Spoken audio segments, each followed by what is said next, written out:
À l'époque des Fight Boys, l'amant Smadzu a fait plusieurs séjours en prison. Aujourd'hui, il y revient de temps en temps, mais c'est pour parler avec les jeunes délinquants et leur faire part de son expérience. Chacun d'entre vous, ceux qui ont arrêté l'école, est-ce que c'est pas parce que quand ils regardaient dehors, ils voyaient que les mecs qui traînaient dehors et tout, vous avez l'impression qu'ils étaient bien, qu'ils manquaient de rien? Ouais. Quand j'étais petit, moi, je pensais ça. Je vais vous dire un truc, hein. Il y a beaucoup de mythomanes dans les quartiers. Et il y a plein de petits qui se font bobiner par des mecs plus grands et tout, qui leur font croire qu'ils ont de l'argent, ils ont des voitures, ils ont tout. Mais en vérité, hein, dans un quartier, même dans une ville, il y a un mec qui gagne vraiment de l'argent. Le reste, là, c'est les petits mythomanes et tout, qui trafiquent, qui s'achètent des voitures à 2 ou à 3, qui les revendent, qui font un petit billet, etc. et tout, ou qui font leur petit trafic de shit, etc. et tout. Et c'est comme ça qu'ils pourrissent la mentalité de gamins qui sont plus jeunes et tout, en leur faisant croire des choses. Pourquoi t'as décidé de sortir de la délinquance? Franchement, tant qu'il y a eu les bandes et la construction du gang et tout, je me posais pas vraiment de questions. Et à un moment, c'est vrai qu'on peut considérer que j'avais eu beaucoup de choses. J'avais de l'argent, les gens faisaient absolument tout ce que je voulais, je pouvais obtenir tout ce que je voulais gratuitement. Et c'est là, tout d'un coup, j'ai vu tout ce qui était autour de moi différemment. J'ai vu que finalement, les gens, quand ils me respectaient, c'était de la crainte avant tout.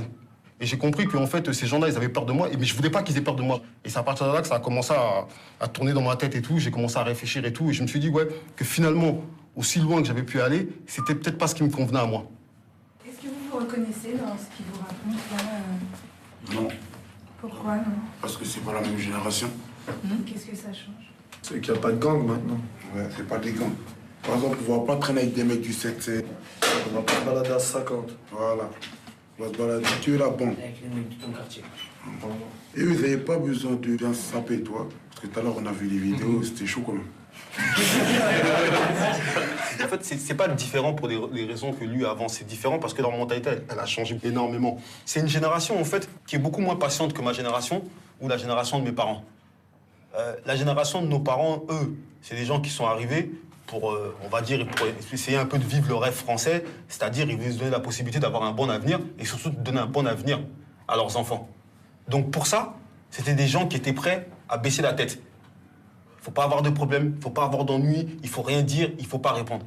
Quand il y a eu le problème de l'apparition du Front National et des skinheads, etc. et tout là, moi, je me souviens de nos parents qui nous disaient non, laissez tomber, etc. et tout, ça va passer comme si ça allait passer comme ça.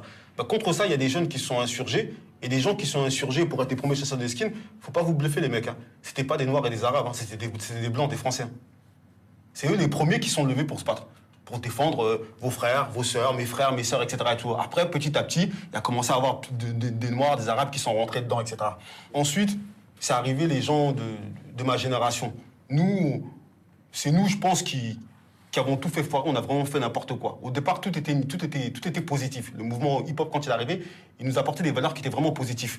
Mais là, on avait quel âge? 15 ans, 16 ans, on était très jeunes encore et tout, et très influençables. Et quand plus tard, les films de bandes et de gangs qui sont arrivés par la suite et tout, on a simplement voulu reproduire ça et vivre ça, sans vraiment réaliser les conséquences et tout. Et c'est là où je dis que je considère qu'on a complètement foiré le truc.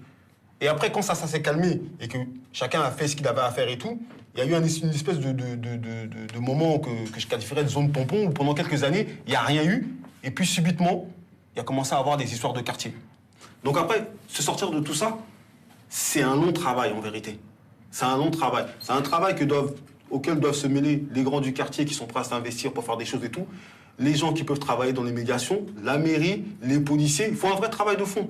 Parce que sortir de tout ça, ça peut prendre des années pour certaines personnes.